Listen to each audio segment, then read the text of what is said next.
Baik, Assalamualaikum warahmatullahi wabarakatuh kepada tuan dan puan, rakan-rakan yang saya hormati sekalian. Jadi Alhamdulillah hari ini sekitar 8.45 jam saya dah 8 sekitar 8.45 Jadi hari ini Alhamdulillah saya sekali lagi orang kata dapat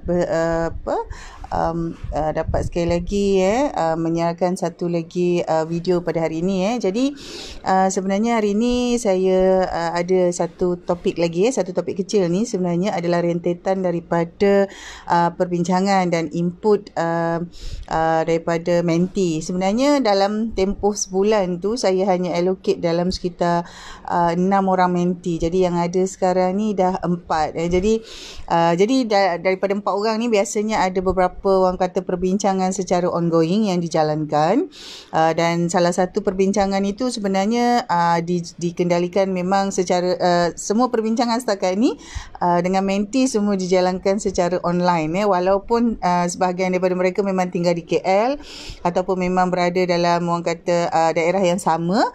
Saya masih lagi adakan perbincangan secara online. Jadi untuk itu tuan dan puan, sekali lagi mungkin orang kata bagi saya tak ada banyak perbezaan, kerana saya memang tidak, orang kata tak keluarlah, masih lagi masih lagi menjalani PKP seluruh keluarga. Jadi saya sendiri memang tak ada keluar daerah, memang tak ada daerah adalah keluar, tetapi orang kata keluar rentas negeri semua tak ada sehingga ke hari ini. Jadi apabila PKP yang baru lagi ni dilanjutkan selama 14 hari, adalah orang kata perbezaan sedikit jadual, tetapi lebih kurang masih lagi sama, cuma kesan efek kepada keseluruhan aktiviti itu memang akan ada. Jadi kepada tuan dan puan, rakan-rakan sekalian, apabila kita kata kita memang dah dalam keadaan sekarang, sebenarnya perkara yang kita sebut kita dah plan, kita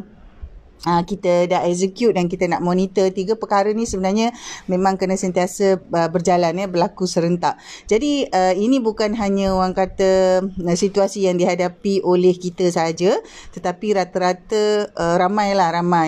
Sebenarnya ada masa-masa kita sendiri ada menghadapi isu. Kadang-kadang kita dah plan, kita dah execute, nak monitor tu macam mana. Kadang-kadang kita dah plan tapi nak execute tu ada cabaran-cabarannya. Jadi perkara-perkara ni sebenarnya adalah perkara, orang kata perkara biasa yang kita tahu dia akan berlaku dan dia akan menjadi salah satu cabaran kepada kita. Jadi contohlah, katalah kita dah plan. Jadi dalam keadaan sekarang plan kita tu memang kena ada dua lah. Dia maksudnya dari tahun lepas tu March, kita punya plan tu sebenarnya dah berubah. Dia akan ada satu yang online. Offline tu maksudnya yang biasa dan online tu yang baru. Jadi kalau kita kata SOP kita ke apa semua tu memang kita ada dua. Jadi bila dalam keadaan sekarang ni, maksudnya kita ada dua jenis yang berjalan serentak. Aktiviti ataupun plan yang berbentuk offline tu pun jalan, plan yang berbentuk online tu pun jalan. Jadi kena ada dua. Jalanlah dua-dua tu. Dan kemudian bila kita dah plan, kita kata macam mana kita nak execute tu, sebenarnya execution tu lah the real challenge. Plan is one challenge lah, satu challenge untuk kita perah otak, kita fikir apa nak buat. Tapi bila kita execute tu, is actually the real challenge, macam battlefield. Betul-betul kita pergi berperang. Asalnya memang kita kata kita practice masa plan tu kita susun. Tetapi bila kita kata kita terus orang kata pergi kena buat tu, dia dah jadi macam kita masuk ke dalam medan perang. Jadi bila masuk dalam medan perang tu kena praktikkan ataupun memang kena buat apa yang kita rancang. Jadi bila masa nak execute tu sebenarnya ramai yang perlukan orang kata bantuan dan sokongan. Daripada situ saya perasan bahawa dari 4 orang menti dan juga ada beberapa coach tu, saya nampak bahawa keperluannya untuk kita ada external input. Maksudnya ada orang luar yang betul-betul spesifik kepada perkara-perkara tertentu untuk membantu kita untuk memastikan kita boleh buat ataupun kita execute apa yang kita rancang. Jadi contohlah, kadang-kadang tuan dan puan bila kita dah plan, katalah kita plan untuk berjumpa katalah 10 orang. Tapi kita cuma dapat satu. Jadi bila kita dapat satu, kita jadi down. Bila execution tu tuan dan puan, kita ada banyak challenges. Yang paling besar challenge yang kita nak hadapi tu adalah kita punya emotional satisfaction tu. Jadi sebenarnya kita tak nampak satu ni pun sebenarnya merupakan satu step ataupun orang kata satu baby step untuk kita move forward. Tetapi yang kita nampak adalah emosi kita. Kita plan 10 dapat satu saja, teruknya kita rasa macam itu. Tetapi sebenarnya bila kita execute dan kita monitor, bila kita ada monitoring tu, kita akan nampak. Mungkin bulan yang pertama kata kita start 10 dapat satu. Bulan yang kedua kita kata kita target 10, kita sepatutnya akan dapatlah 5. Jadi kadang-kadang yang kita letak target tu tadi pun sebenarnya kena review juga. Apakah yang menyebabkan kita letak target 10? Apakah yang menyebabkan kita target 10 dapat 1? Apa yang menyebabkan target 10 dapat 5? Jadi perkara-perkara ni kita kena ada satu orang kata monitoring ni tadi membolehkan kita build a level of endurance. Jadi bila kita monitor, sebenarnya pada masa yang sama kita sebenarnya nak bina kita punya tahap ketahanan. Kita tahan ke tidak nak buat tu. Jadi macam baru-baru ni ramai yang bercerita, kata contoh Khairul Aming. Saya bagi contoh ni lah sebab viral hari tu kan. Khairul Aming 4 tahun buat video 1 minit dan kongsikan resepi-resepi secara percuma. Dan beliau lakukan ni secara konsisten, betul tak? Jadi benda tu sebenarnya dia dah plan, dia execute dan dia monitor tu. Jadi sampai masa, maksudnya dia dah monitor bila dia nak buat, dan bila dia buat tu barulah dia kata dia dapat, bila dia buat tu barulah dia dapat macam mana akhirnya end game tu tadi. Jadi macam kita lah, bila kita plan dan kita execute dan kita monitor, sebenarnya bila kita move on tu, kita tak boleh orang kata ada tahap ketahanan yang rendah, kena ada tahap ketahanan yang tinggi. Nak ada tahap ketahanan yang tinggi ni lah tadi tuan dan puan, kita kena ada orang kata, of course circle of friends tu satu. Kemudian kita ada beberapa orang mentor untuk tujuan-tujuan tertentu. Katalah kalau kita kata untuk tujuan marketing, kita mesti ada satu sumber rujukan. Untuk tujuan sales mesti ada satu sumber rujukan. Jadi kalau tanya saya memang galakkan semua mentee saya ada ramai mentor, kerana mentor ini sebenarnya dia mengkhusus. Dia janganlah konflik. Jangan dijadikan dia satu konflik. Contoh kalau kita kata mentor untuk sales marketing bahagian tu. Mentor untuk pastikan saya move dalam structure dan framework business. Ada satu tu. Mentor untuk orang kata mengkhusus kepada leadership, self development, developing high confidence in what we do, contoh. Jadi kita ada mungkin tuan dan puan hadkan ada berapa mentor, katalah dalam satu masa ada 3, paling banyak pun 5. Kalau banyak sangat nanti ada banyak conflict of information, kita tak boleh absorb kan. Jadi dalam keadaan tu, bila kita kata kita dah plan, kita nak execute, nak monitor, sebenarnya kita mesti ada external support. Mesti ada. Jadi kalau kita bergantung pada kawan-kawan sahaja tak cukup, sebab kawan-kawan lain pun nak buat bisnes, dia pun tak sempat, dia pun ada komitmen nak capai, ada target dia sendiri yang dia nak capai. Jadi kita kena cari orang kata individu ataupun orang-orang yang kurang komitmen tu tadi, yang betul-betul memang dah bersedia. Ada beberapa pengalaman, contoh katalah tuan kata nak mulakan satu bisnes solo practice, katalah dengan kemahiran ada, yang dengan skill yang ada, tuan dan puan nak mulakan satu jenis bisnes, nak buat dulu secara orang kata persendirian sebelum nak buka syarikat ke apa, mungkin run dulu secara solo prop contoh. Jadi dapatkan satu mentor yang memang kita tahu dia mulakan juga bisnes dia dengan solo prop. Jadi kalau katakan kita kata buat solo practice ke solopreneur ke, jadi kalau mentor cari orang yang memang dah ada pengalaman tu. Kalau coach dia ada beberapa jenis lah. Jadi ini semua definisi yang tertakluk kepada servis-servis provider, katalah daripada coach. Jadi kalau kita kata nak jumpa coach tu dulu, kena dapat tahu coach ni macam mana, bentuk apa yang dia support, dari segi plan, nak execute, nak monitor, dari segi business building, apakah support-support yang diberikan oleh coach A, apakah support yang diberikan oleh coach B, macam mana cara strukturnya. Jadi kita ada coach A, B, C, jadi kita pilih yang mana yang sesuai, yang betul-betul kita nampak boleh menyokong kepada rancangan dan bisnes kita.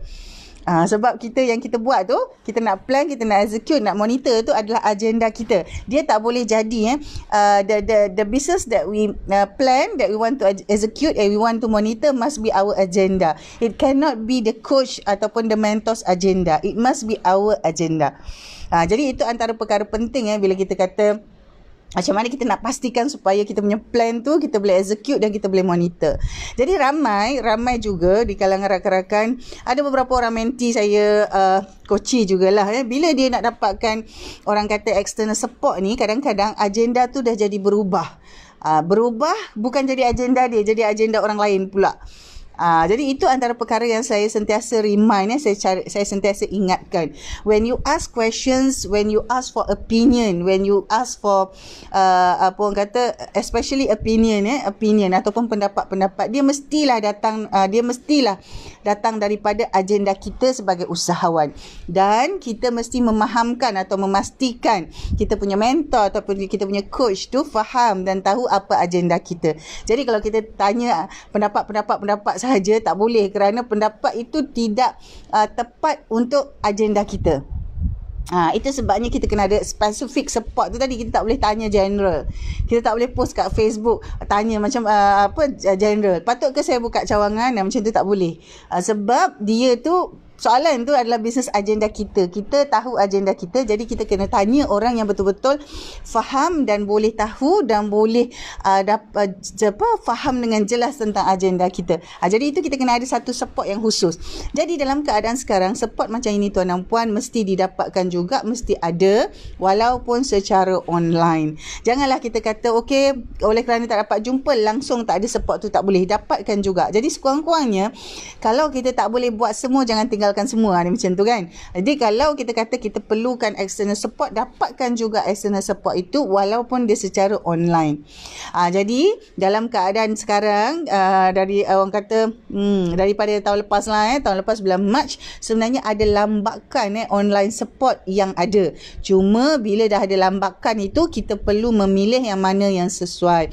Jadi saya yakin kepada rakan-rakan usahawan di luar sana dan juga tuan dan puan yang menjalankan bisnes, kita dah masuk kepada orang kata satu tahap, nak masuk kepada satu tahap, bukanlah maturity, tetapi kita dah ada kefahaman tentang macam mana kita nak deal dengan suasana, dengan situasi online. Sama ada bisnes kita online, support kepada bisnes kita, maksudnya kita ada advisor, kita ada mentor, kita ada coach, itu pun kita masih dapat secara online. Dan kita juga dah ada orang kata adaptasi kepada pembelajaran secara online. Macam mana nak belajar secara online dengan lebih efektif tu semua kita dah ada. Kita dah ada satu tahap orang kata adaptability yang agak kuat lah sebab dah dari tahun lepas, daripada bulan Mac. Jadi kalau masuk lagi bulan Mac tahun ni, maksudnya cukup 12 bulan kita dah bergelumang dengan perkara online. Jadi apabila kita kata kita ada plan, kita nak execute, kita nak monitor, kalau kita tak dapat buat 100% offline, pastikan kita buat juga online walaupun hasilnya mungkin 70%, 80%, 90%. Okey, terima kasih Cik Ahmad Fatih. Saya punya line ni biasanya dia lambat sikit. Jadi kadang-kadang tuan dan puan yang masuk, yang keluar ni saya tak nampak sehinggalah lepas saya habis sesi. Walau macam mana pun tuan dan puan, saya yakin tuan dan puan juga berada dalam keadaan yang perlu orang kata memberi sokongan to give support to others, at the same time receiving support from others. Jadi tak kira lah dalam keadaan macam mana, sama ada dalam bentuk orang kata offline, jumpa face to face, ataupun online.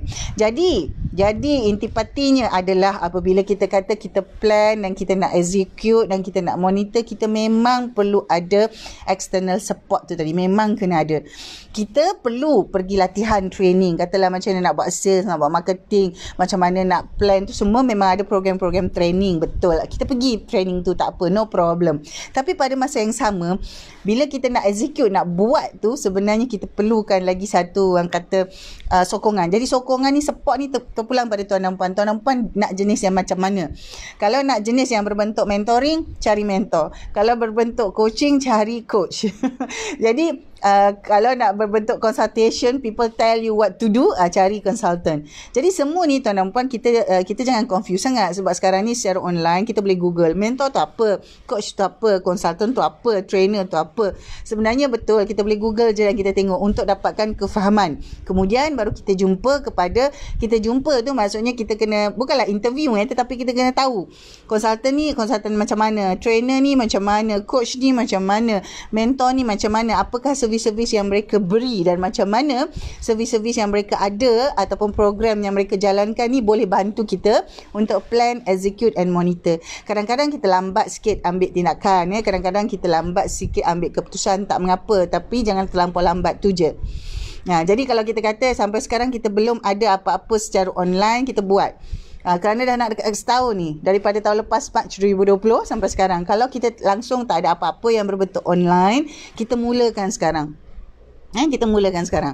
Jadi kalau orang lain tu memang dah buat banyak, dah sampai 80% dia punya aktiviti dah ada online. Kalau offline tak ada masalah, dia jalan. Online pun tak ada masalah, dia jalan, dia dah ada. Jadi bila dah ada tu, kita nampak orang lain dah ke depan laju. Jadi kita jangan stres. Kita maintain dengan kita punya plan. Mungkin kita lajukan sikit plan kita tu, cepatkan sikit. Jadi dalam keadaan sekarang, mental health ataupun kita punya kesihatan, nak menjaga keadaan ini pun sangat penting tuan dan puan. Jadi kita kena orang kata balance kan. Mesti juga ada aktiviti, kandungan ataupun perkara-perkara yang kita jalankan secara online selain daripada offline. Jadi untuk servis-servis lain, katalah macam untuk bisnes yang berbentuk servis plus produk, katalah macam dia jual barang online, itu secara orang kata direct macam tu kita nampak, ataupun kita kata retail outlet, kedai-kedai ataupun pasaraya ataupun minimart yang orang kena datang dan beli. Yang itu memang kita dah nampak dia clear cut macam itu. Itu pun banyak pasaraya dan kedai-kedai dah masuk kepada platform Pandamart contoh. Delivery melalui order dekat Foodpanda tu, dia ada satu Pandamart. Itu pun dah ada, Grab pun dah ada. Jadi benda-benda ni sebenarnya perlu ditambah dari masa ke semasa. Jadi contoh macam catering pun sama. Jadi daripada orang kata bila dah ada keadaan sekarang, dia tak ada masalah, dia follow je SOP untuk delivery, dia follow je SOP untuk produk-produk yang berbentuk RTC atau RTE. Itu untuk yang apa orang kata bab-bab makan-makan ni lah, catering ke restoran ke apa ni semua. Dia ada dia punya plan masing-masing untuk setiap industri. Jadi kalau macam program pendidikan, kalau macam servis, macam business service. Jadi ini semua, setiap satu ni sebenarnya sekarang dah ada dua. Satu, bagaimana kita jalankan bisnes kita tu secara offline. Kedua, bagaimana kita jalankan bisnes tu secara online.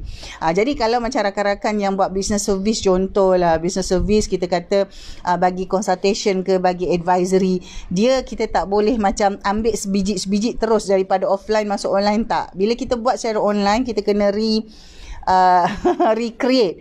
Benda tu mungkin konten dia sama, tapi kena recreate cara deliverables dia, cara susunan modul-modul tu semua dah kena recreate. Jadi ini merupakan orang kata cabaran bila kita kata kita dah plan macam mana kita nak execute, macam mana kita nak monitor. Jadi ini semua kena betul-betul jadi agenda kita sebagai usahawan.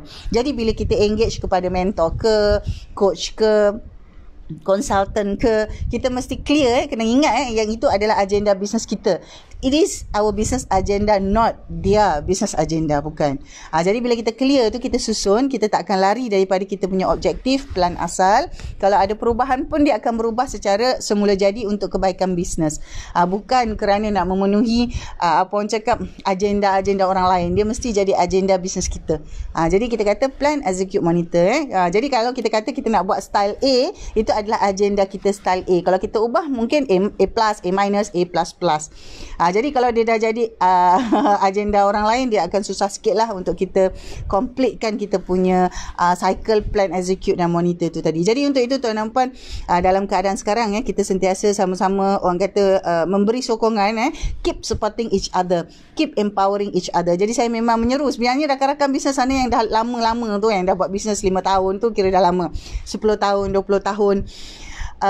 When you empower others, you will be empowered automatically. Jadi kita nak seru ni supaya kita dapat bina satu orang kata kumpulan ataupun orang kata satu grup usahawan yang bukan sahaja memikirkan tentang kelangsungan bisnesnya, itu adalah penting, tapi pada masa yang sama dapat membina satu orang kata kumpulan usahawan yang lebih berdaya maju, sebab dia empowering others, dia sentiasa menyokong kepada keseluruhan perniagaan itu, tak kira sama ada perniagaan yang sama ataupun perniagaan yang berbeza. Jadi untuk itu tuan-tuan puan, sekiranya tuan-tuan puan perlukan sesi secara online, tak ada masalah, boleh terus semak dulu www.nominaumar.com, dan juga beberapa posting Facebook saya ada, masih ada jadual yang berbentuk offline, tapi kalau kita tak boleh itu, tuan-tuan puan boleh transfer kepada online, no problem. Jadi benda ni kita beradaptasi, kita berevolusi. Virus COVID-19 ni pun dah bermutasi, jadi kita kita ni sebagai manusia pun sebenarnya memang Allah izinkan untuk kita berevolusi, kita berubah, maka kita berubahlah. Kita buat sikit-sikit, slowly but surely, insyaAllah. Jadi untuk itu tuan-tuan puan, terima kasih. Jumpa lagi insyaAllah dalam video seterusnya. Assalamualaikum.